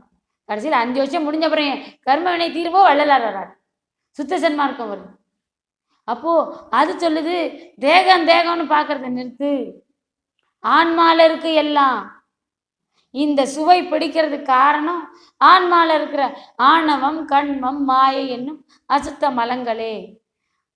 ஆன்மாவில் ஆணவம் அதிகமாக இருக்க வரைக்கும் புளிப்பு சுவை பிடிக்கும். கர்மவினை துன்பம் அனுபவிக்கிற கட்டாயம் இருக்கிற வரைக்கும் அவனுக்கு மிளகா காரம் ரொம்ப பிடிக்கும். மாயை, உலக மாயையில் விருப்பம் இருக்குது, சுகபோக நாட்டம் இருக்க வரைக்கும் எண்ணெய் பிடிக்கும். இதனால் எந்தெந்த மலம் இருக்குது உங்களுக்கு அந்தந்த உணவு உங்களுக்கு ரொம்ப பிடிக்கும். இது 5 வருஷம் கழிச்சு தான் சொன்னாங்க. 5 வருஷம் முன்னாடி வரைக்கும் இந்த 3 இல்லைன்னா நோய் கிடையாதுன்னாங்க. நான் எல்லாரையும் கூப்பிட்டு இந்த 3 இல்லைன்னா நோய் கிடையாது, இது வேண்டாம் இது வேண்டாம் இது வேண்டாம். அப்போ என்ன நினச்சிட்டேன், டைம் லைன் அது இப்போ காட்ட போகிறேன். காலச்சக்கரத்தை ரிவர்ஸ் பண்ணி ஒருத்தன் இப்போ ஒரு நோய் வந்துருச்சு. இப்போ லங்ஸில் பயங்கரமான ஒரு நோய், இப்போ இந்த கொரோனான்னு வச்சு இந்த மாதிரி ஒரு நோய் ஒரு நாளில் வராது, தொற்றுனால வருதுன்றாங்க. ஏற்கனவே லங்கு வீக்கானவனு தான் அது வரும். அப்போ அந்த மாதிரி ஒரு பிறப்பினால் தாய் தந்தையர் அவங்களும் ஆஸ்மா இவனும் ஆஸ்மா அந்த மாதிரி ஒரு நோய் இருக்குதுன்னு வச்சு, இப்போ இதுலேருந்து எப்படி மீள்றது? க்ரானிக் டிசீஸ்னு சொல்லுவாங்க, நாள்பட்ட வியாதிகள் தாய் தந்தையருக்கும் வர்றது, அதனால் வருதுன்னு உலகம் சொல்லுது. எப்படி மீள்றது அப்படின்னா சன்மார்க்கம் வரவும் தான் தெரியும். தாய் தந்தையர்கிட்டருந்துன்னா நமக்கு வரல, நம்மளுக்கும் இப்படி துன்பம் அனுபவிக்கணும்னு வினை இருக்கும். அப்போது நம்ம போய் அந்த தாய்க்கும் தந்தைக்கும் பிறக்கிறோம். ஏன்னா அவங்க தர்ற தேகம் இவ்வளவு நாளில் ஓட்டையாயிடும்னா அந்த தேகம் தான் நமக்கு. நம்மளுக்கும் அதே கர்ம வினை 2 நாள் அங்கே போய் போகிறார். அதனால் தாய் தந்தையருக்கு பிறக்கும்படி நேர்ந்தது. அப்போ தாய் தந்தையரோட வியாதி தானே வரும், வர்றதுக்காகத்தான் அங்கே பிறந்திருக்க. நீ வேற மாதிரி அந்த உடம்ப இழுத்துட்டு போக முடியாது. ஆனால் சித்த வைத்தியம் எல்லாத்தையும் சரி பண்ணணும். தீரும் தீரா நோய்களே, அதை பற்றி பேச்சே கிடையாது. தீரும் தீரா நோய் நிலைகளே பேசப்படுகிறது. என்ன அது நோய் நிலை? இவ்வளவு சுத்தம் பண்ணா இந்த ஆளால் உயிரோட இருந்து தாங்க முடியுதா? இது எனக்கு ப்ராக்டிஸ் பண்ணும்போது தான் புரிஞ்சுது. சன்னியாசி ஆகி உண்மையெல்லாம் தெரிஞ்சுக்கிட்டு புளி மிளகாய் இல்லாமல் ஒருத்தரை மீட்டர்லான்னு பண்ணும்போது தான் தெரியுது சாத்தியமே இல்லை. அதான் சுவாமி கடைசியாக சொன்னார், சொல்லிப்பாரு உனக்கு உண்மை தெரியும். அந்த 45 நாளுக்கு தான் எல்லாம் அதாவது வர்றவனே கம்மி, இந்த வைத்தியத்துக்கு வர்றதே கம்மி, அதுலேயும் 45 நாள் தாக்கு பிடிக்கும். அடுத்து முடியாது. ஏன்? எல்லா அசுத்தமும் எங்கே இருக்குது? ஆன்மாவில் இருக்குது. ஆணவம் கண்மம் மாயையாக இருக்குது, அதை நீக்கு. அப்போ தான் இந்த டேஸ்ட் பிடிக்கிறது குறையும். இந்த மலம் முழுக்க நீ கடுகாவை போட்டோ பேதிக்கு போட்டோ நீக்கி முடித்த உடனே அவனுக்கு புளிப்பு தேடும், அவனுக்கு காரம் தேடும், என்ன பண்ண தேடும். எனக்கு எப்போ தெரிஞ்சு சித்தி ப்ராக்டிஸில் என்னோட ஆணவம் கண்ம மாயையே தெரிஞ்சிச்சு. சுத்தம் பண்ணி சுத்தம் பண்ணி சுத்தம் பண்ணி விரதம் போட்டு சாமி நான் என்ன சாப்பிட்டுன்னு போய்க்க பதிலே வராது. எல்லாத்துக்கும் பதில் சொல்வார், அப்போ சொல்ல மாட்டார். என்னடான்னு பார்த்தா அசுத்தத்தோடு போய் கேட்குறேன், என் விருப்பத்தை நிறைவேற்றித்தான்னு கேட்குறேன். அவர் என்னை உணவில்லாத நிலை கொண்டு போக பார்க்குறாரு. நான் எனக்கு எல்லாம் முடிஞ்சோடனே என் அசுத்தத்துக்கு ஏற்ப அது பிடிக்குது. கொஞ்சம் கொஞ்சமாக என்ன மலப்பரிபாகம் பண்ணுறாங்க. அத்துவா சுத்தி உங்களுக்கெல்லாம் நான் நடத்தியிருக்கேன். சிவனோட கலந்து கலந்து தியானம் பண்ணுறது, இப்போ சாமி பாட்டு படிக்கிறது, தீப பிரமாணம், இதெல்லாம் பண்ண பண்ண பண்ண பண்ண சுத்தமாகுது இந்த ஆன்மா. அதுக்கப்புறமா புளிப்பை சாப்பிட்றது வேண்டாம். வாயில் போட்டால் நல்லா தெரியாமல் போ முடிஞ்சுதா? உண்மையிலே சுத்தமாயிட்டோம், வாய்க்கே அது நல்லா இல்லை. முன்னாடி சாப்பிட்ட நினப்பில் தேகம் அதை எடுத்து வாயில் போட்டு பார்க்குது, நல்லா இல்லை. ஆன்மாவில் அந்த அசுத்தம் இல்லை. காரம் சாப்பிட்டு முன்னாடி இப்போ சாப்பிட்டு நல்லா இல்லை. அப்போ கர்ம வினை தீர்ந்துருச்சு. மாயை தீர்ந்ததுன்னா என்ன பண்ணோம்? நல்லா இருக்காது. நல்லா இல்லாத போய் நீங்கள் திம்பிங்களா? நல்லா இருக்க போய் திங்கிறீங்க. நல்லா எங்கே தெரியுமா இருக்கு? ஆன்மாவில் இருக்கு, அசுத்தமாக இருக்கு. அது போனால் ஒழிய உங்களது வாழ்க்கையை மாற்ற முடியாது. அதை திருத்துவது எப்படி? அது சுத்த சன்மார்க்கத்தில். இப்போ முதல்ல இப்போ காட்டுறதெல்லாம் உயர்ந்த சித்தி நிலைகள். நீங்கள் இதெல்லாம் கடந்துட்டாங்கன்னா இந்த மாதிரிலாம் பண்ண முடியும். ஒருத்தர் ஆன்ம அனுபவம் பெற வைக்க முடியும். அவங்கள நீங்கள் வேணும்னா போயிட்டு சரி பண்ணிட்டு வரலாம். காலத்தை வெல்ற அந்த சக்கரம் வச்சு பண்ணுவாங்க. முக்காலமும் உங்கள் கைக்கு ஒரு நாள் வரும். இவங்க எல்லாத்தையும் சயின்ஸ் ஃபிக்ஷன் ஸ்டோரின்றதால இன்னொரு பொருளாக காட்டுறாங்க. இதெல்லாம் நமக்குள்ளே இருக்கு. ஆக்சுவலாக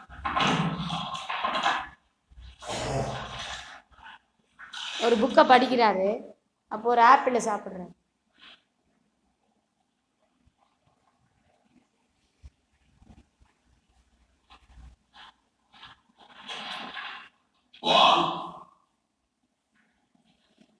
அந்த லைப்ரரியனோட பேர் வாங்க.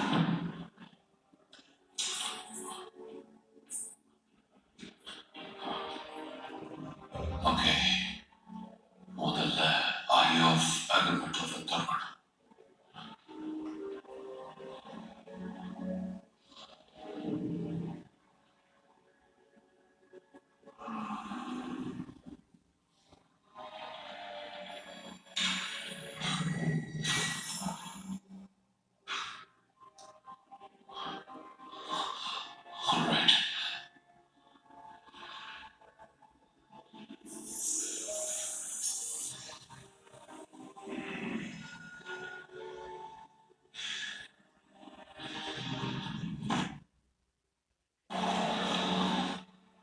அந்த ஆப்பிள் சாப்பிட்டு முடிச்சா எப்படி இருக்கும்?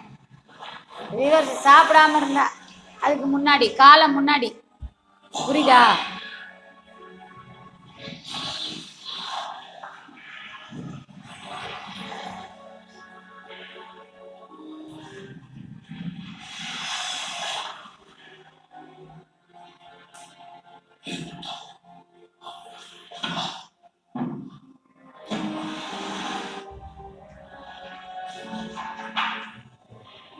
போதும் போதும். இது ஒரு சாம்பிள் தான். நீங்கள் இந்த படத்துல நமக்கு வேண்டியதை மட்டும் நம்ம தெரிஞ்சுக்கணும். அவர் என்ன பண்ணுறாரு, காலத்தை ரிவர்ஸ் பண்ணும்போது ஆப்பிள் சாப்பிட்றதுக்கு முன்னாடி இருந்த நிலைக்கு போகுது. அப்புறம் இப்படியே அந்த புக்கை படிச்சுக்கிட்டு சாப்பிட்டுட்டே இருந்தால் என்ன இருக்கும்? அந்த ஆப்பிள் எல்லாம் போய் அந்த நடு காம்பு மட்டும் இருக்கும். இது வந்து ஃப்யூச்சர், பிற்காலம். முற்காலம் ஆப்பிள் முழுசாக இருக்கிறது. ரெண்டையும் பண்ண முடியுது பற்றியா? அது மூலம் பண்ண இந்த மாதிரி. இப்போ நீங்கள் சிவன்கிட்ட போய் வரம் கேட்குறீங்க, உங்களுக்கு நோயின்னு. அவர் என்ன தருவார்னு நினச்சிங்க? இதை தான் கொடுப்பாரு. என்ன கொடுப்பாரு? காலத்தை மாற்றி கொடுத்துருவாரு. இந்த இப்போ தானே உனக்கு இந்த நோயே.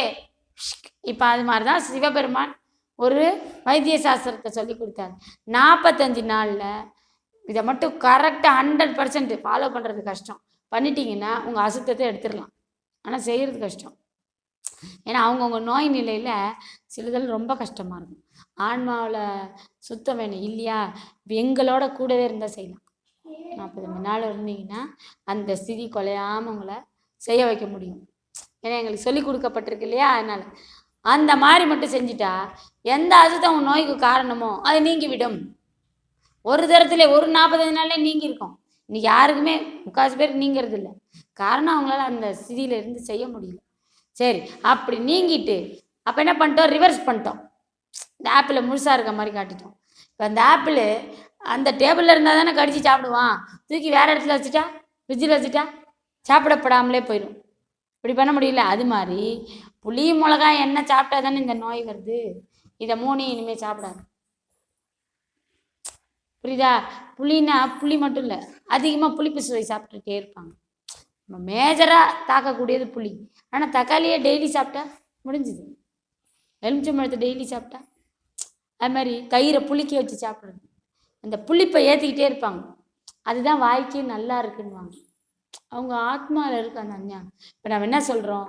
ஜுரம் வந்திருக்கு, இந்த கசப்பு கஷாயம். இது கசப்பாக இருக்குது, நானே வாயை கெட்டு போய் ஜுரம் வந்திருக்கேன், கசப்பா இதாம்மா நல்லது. சரி சரி குடிக்கிறோம்ல. அப்போ அறிவில் சொன்னால் புரிந்து கொள்கிற அறிவு நம்மக்கிட்ட இருக்கு. நமக்கா அறிவு கிடையாது. ஆனால் இதான் நல்லது அப்படின்னு சரி குடிச்சு தொலைக்கிறேன் அப்படின்னு குடிப்போம். அது மாதிரி புளிப்பு தான் பிடிக்குது, ஆனால் அது சாப்பிட்டா இந்த நோய் வந்துடும்.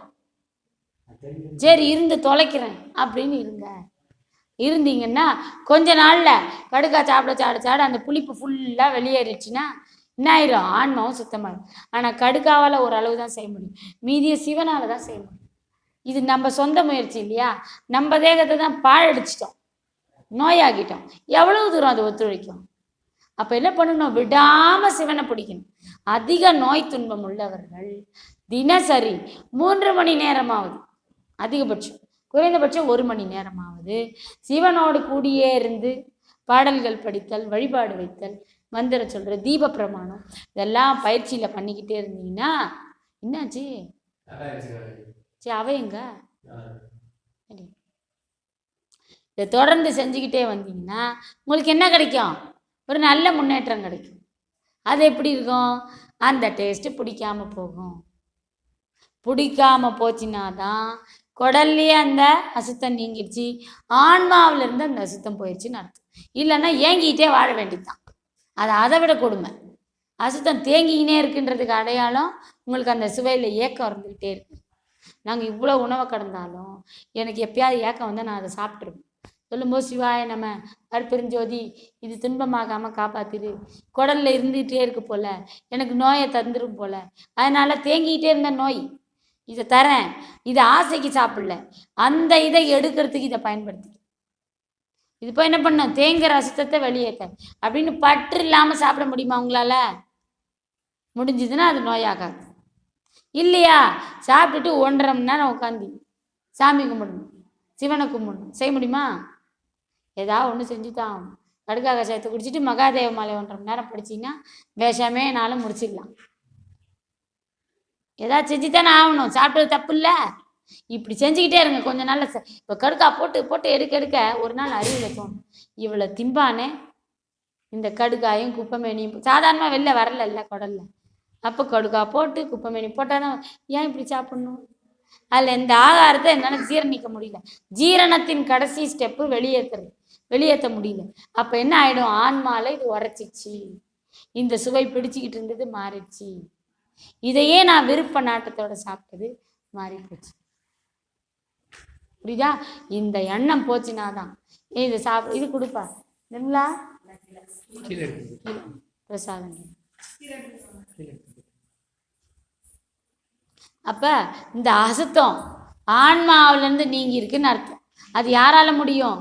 சிவனோட கலந்து இருந்தாதான் முடியும். இப்போ பாருங்க என்னோட கடைசி அந்த சர்ஜரி காட்டு வச்சுட்டியா? இந்த துரியாதீதம் ஒரு நிமிஷம் இது. துரியாதீதம் போகிறது டெய்லி தூக்கத்தில் நமக்கு நடக்குது, குழந்தை மாதிரி நம்ம. ஆனால் சில நேரம் தான் இருக்க முடியும். ஏன்னா துரியாதீதத்தில் என்ன இருக்காது? மூச்சு கூட வேலை செய்யாது, உடம்புல மூச்சு கூட இருக்காது, சுவாசம் இருக்காது. சுவாசம் இல்லைன்னா நம்ம என்ன ஆயிடுறோம்? முழிச்சுக்கிட்டு இருக்கும்போது செத்து போகிறோம். ஆனால் டெய்லி தூக்கத்தில் இது கொஞ்ச நேரம் நம்ம அப்படி இருக்கோம். அப்போ நம்மளால் எவ்வளோ நேரம் அதிக நேரம் இருக்க முடியுதோ அவ்வளோ சுத்தமான தேகம், எவ்வளோ குறைந்த நேரம் இருக்க முடியுதோ அவ்வளோ அசுத்தம் சேர்த்துக்கிட்டே இருக்கும். இருக்கவே முடியல, திக்கு முக்காடி ஏஞ்சிடுறான். அவன் ஹார்ட் பேஷண்ட் சொல்லுவான்ல, திடீர்னு மூச்சு இல்லாமல் போயிடுச்சு, திக்கு முக்காடி ஏஞ்சிட்டேன். அவ்வளோ அசுத்தம் ஏன் வச்சிருக்கேன்? துரியாதீதமே போக முடியல. குழந்தையில துரியாதீதத்தில் தான் பிறந்த, பிராணனை கூட நம்பாத தேகம், ஆன்மா அப்படி இருந்தது. அப்போ எல்லாருக்கும் உன்னை பிடிச்சிது, உன்னை கண்டு எல்லாரும் சிரித்தாங்க. இன்றைக்கி உன்னை பார்த்தா பல பேர் மூஞ்சி திருப்பிட்டு போகிறாங்க, இல்லை உள்ளுக்குள்ளே ஏதாவது முனைக்கிறான், வெளில உனக்கு ஆதரவாக கூட பேச மாட்டேங்கிறான். அவ்வளோ அசுத்தத்தை ஏற்றிட்டேன். எதுக்காக இப்படி ஒரு வாழ்க்கை? உன்னை வாழ விட்டா இப்படி தான் வாழும். அப்போ நீ என்ன பண்ணணும்? சிவனோட நிறைய நேரம் இருக்கணும். இருக்க இருக்க இருக்க இருக்க கொஞ்சம் கொஞ்சமாக தெளிவாகும். எப்போ உன்னை பார்த்து எல்லாரும் சிரிக்கிறானோ, எப்போ உனக்கு எல்லாரையும் ஏற்றுக்கிற பக்குவம் வருது, அதுவே இருக்காது உங்ககிட்ட. பிடிக்குது பிடிக்கல மூஞ்சி திருப்பிட்டு போகிறது, அவங்கள கண்டா ஏதாச்சும் சொல்கிறது, இதெல்லாம் எதனாலன்னு நினச்சிங்க? உங்கள் அசுத்தம். இந்த பேதம் இருக்க வரைக்கும் சிவன்னா உனக்கு யாருன்னே தெரியாது. அது எப்படி தெரியும் தெரியுமா? உனக்கு துன்ப காலத்தில் நீ மட்டும் கஷ்டப்படு, சிவன் வரமாட்டார். சந்தோஷமாக இருக்கும்போது இன்பமாக இறைவனோட கலந்து உங்களால் இருக்க முடியும். உங்கள் துன்ப காலத்தை நீங்கள் மட்டும் அனுபவிக்கணும். ஏன் என்னை இறைவன் கைவிட்டுட்டார்? அவர் இன்பத்துலேயும் அவர் ஒன்றும் உனக்கு ரொம்ப தரல, கொஞ்சம் தான் கொடுத்துருக்காரு. அதனால தான் துன்பத்தில் கிட்ட கூட வர முடியல. அவர் வராரு, உன்கிட்ட தான் ஏற்றுக்கொள்ளும் மனப்பான்மை இல்லை. ஏனெனில் உன்னிடம் சரணாகதி இல்லை. சொன்னதெல்லாம் கேட்டு நீ தான் வேணும்னு நினச்சிருந்தியா? இல்லை, உன் பாட்டை நீயே தான் பார்த்துக்கணும். இப்போ அம்மா அப்பா ஒரு நல்லது சொல்கிறாங்க, இல்லை ஒரு பெரியவங்க நல்லது எதுக்காக? வரக்கூடிய துன்பம் நீ அனுபவிக்க வேண்டியதில்லைன்னு தப்பிக்கிறதுக்காக. ரோட்டில் போகும்போது குழந்தை என்ன பண்ணும்? ஓடும். பஸ் வருது ஓடுறீ, இழுத்து வச்சு ஒரு அடிப்பாங்க. ஆனால் அழுவும், என்னை அடிச்சிட்டியே, என்னை துன்பப்படுத்திட்டியே, காயப்படுத்தி. இல்லை, உன்னை காப்பாற்ற. இது எத்தனை எதுக்காக? உன்னை மீட்பதற்கு. இது புரிய மாட்டேங்குது. அப்போ சிவன்னா அவரோட உற்ற துணை எப்போ கிடைக்கும்? நீ விந்துவை கட்டணும், மலத்தை கட்டணும். அப்படின்னா நீ துறவியா? அப்போ முடியாதுல்ல. மலத்தை கட்டணும்னா துறவியால தான் முடியும். ஆனால் இல்லறத்துல இருந்தாலும் உன்னால விந்துவை கட்ட முடியும்.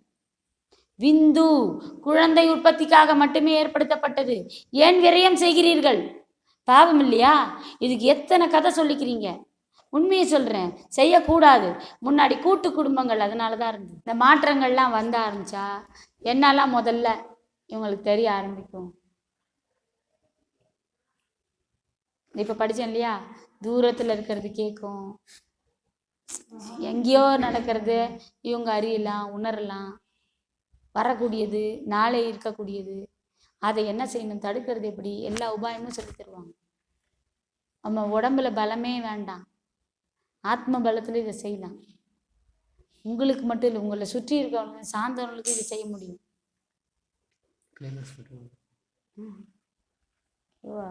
நடுவில் எல்லாம் தெரிஞ்சுக்குவாங்க. இந்த பொண்ணுக்கு திடீர்னு அப்படி ஒரு அனுபவம் வர ஆரம்பிக்கும். அந்த குண்டு எடுப்பாள், அதை காட்டி அவ உடம்புல ஒரு குண்டால சுட்டுருவாங்க. இல்லை இப்போ குண்டு சுட்டதே இருக்கு, இதெல்லாம் வேண்டாம். ஷூட் பண்ணுறான்ல, அந்த குண்டு இங்கே தாக்கி இருக்கும், அவளுக்கு வலி உணர்வே இருக்காது. நமக்கு அறிவு 10% தான் வேலை செய்யுது, ஆனால் அதால் 100% வேலை செய்ய முடியும். அந்த 10%யே நம்ம முழுக்க பயன்படுத்துறது இல்லை. இதை மட்டும் 20% ஆகிறது கஷ்டம். அதுக்கு தான் ரொம்ப சாப்பாட்டை கடந்து எல்லாம் பண்ணுறது.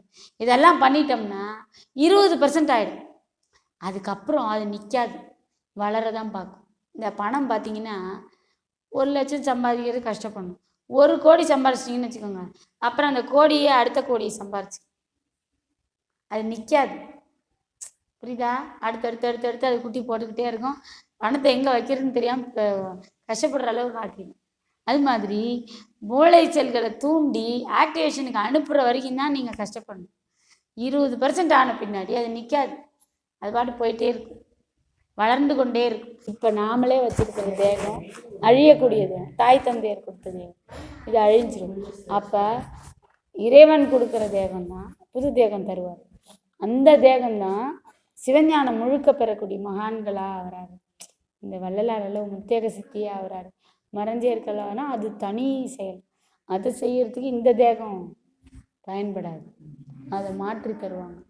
இவ்வளோ முயற்சியில் இருந்தால் இந்த தேகம் உதவாமல் அதில் உயிரே போகிற மாதிரி ஆகிற அளவுக்கு உடம்பு வீணாயிடுச்சுன்னா உடனே வேறு தேகம் மாற்றி தருவாங்க.